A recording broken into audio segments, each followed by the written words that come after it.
ABCDEFGH est un pavé, c'est-à-dire un parallélépipède dont les faces sont des rectangles. Les points K et L sont définis par HK égale 1/3 de HE, donc HK égale 1/3 de HE, et GL égale 1/3 de GC. On nous demande les coordonnées de KL dans la base AB, AD, AE, puis d'autres questions auxquelles on va répondre. D'abord, les coordonnées de KL dans la base AB, AD, AE. Nous allons donc écrire KL sous la forme d'une combinaison linéaire de AB, AD et AE. Et pour cela, nous allons donc décomposer KL, le vecteur KL, en une somme de vecteurs. Comme d'habitude, on va utiliser la relation de Schall et on va écrire KL sous la forme d'une somme de vecteurs, KH plus HG plus GL, en suivant donc les arêtes du pavé. Donc on va dire, d'après la relation de Schall,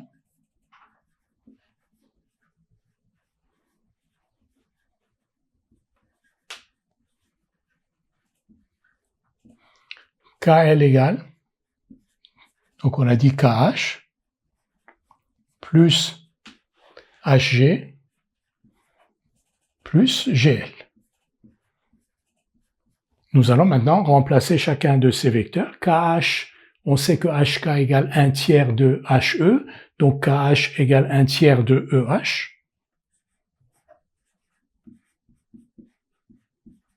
HG est égal à AB. GL égale 1/3 de GC. Maintenant, KL, donc, on va écrire les choses dans l'ordre. Donc, on a AB déjà. Donc, AB, c'est le premier terme donc de la base, le premier vecteur de la base. On va l'écrire en premier. Donc, AB. 1/3 de EH. EH, le voici. Il est égal à AD. Donc, 1/3 de EH est égal à 1/3 de AD. Et enfin, GC, le voici. Il est égal à EA. Et EA, c'est moins AE. Donc, 1/3 de GC, c'est moins 1/3 de AE. Vérifions une nouvelle fois. AB, on l'a reporté. 1/3 de EH, on a dit que c'était 1/3 de AD. Et enfin, 1/3 de GC, on a dit que c'était 1/3 de EA, donc moins 1/3 de AE. Donc, dans la base AB, AD, AE, KL s'écrit sous la forme AB plus 1/3 de AD moins 1/3 de AE. Les coordonnées de KL dans la base AB, AD, AE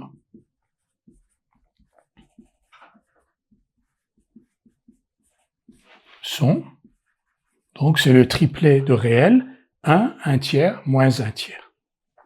On va l'écrire 1, 1/3, moins 1/3. Nous allons maintenant répondre à la deuxième question. On nous demande, est-ce que les vecteurs FE, FC et KL sont coplanaires? Alors, on vient d'écrire les coordonnées de KL, d'écrire la décomposition de KL dans la base AB, AD, AE. On va faire de même avec FE et FC, et ensuite voir si FE, FC et KL sont coplanaires, c'est-à-dire si on peut trouver une combinaison linéaire à coefficient non nul de ces vecteurs, de ces trois vecteurs, qui soit égale au vecteur nul. Donc, KL, on l'a déjà écrit en fonction de AB, AD, AE. On va donc écrire maintenant FE et FC dans la base AB, AD, AE, les décomposer. Donc, FE égale, regarde le schéma, donc FE est tout simplement égal à moins AB. Donc, FE est égal à BA et donc à moins AB. Ensuite, l'autre vecteur, donc FC,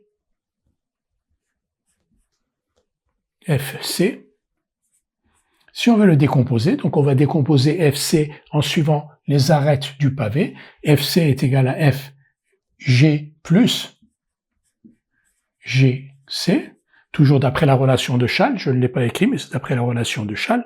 FC égale FG plus GC, et FG, c'est AD, FG, c'est AD, et GC, c'est moins AE. Vous voyez, GC c'est EA, donc c'est moins AE. Maintenant, on regarde ces trois vecteurs, donc KL égale AB plus 1 tiers de AD moins 1 tiers de AE, FE égale moins AB, et FC égale AD moins AE. On a donc KL égale. On va remplacer ici, vous voyez ici j'ai AB, et ici AB égale moins FE, donc KL égale moins FE.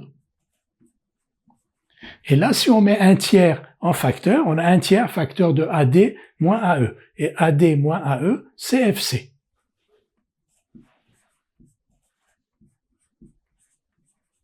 Donc KL est égal à moins FE plus 1 tiers de FC. Et donc FE, FC et KL, on va les mettre dans l'ordre. Et moins FE plus 1 tiers de FC moins KL est donc égal au vecteur nul. On a donc une combinaison linéaire de FE, FC, KL à coefficients tous non nuls, ils sont même aucun n'est nul d'ailleurs, moins 1 FE plus 1 tiers de FC moins KL qui est égal au vecteur nul. Donc,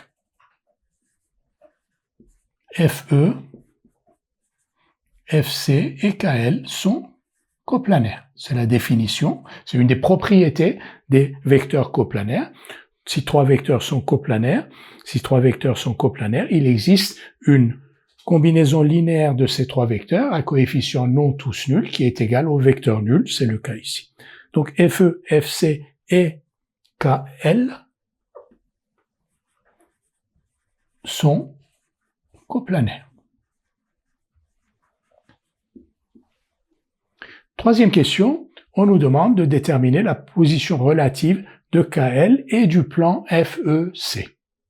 On nous demande maintenant de déterminer la position relative de la droite KL et du plan FEC, donc FEC. Alors on a vu que KL égale moins FE plus 1 tiers de FC.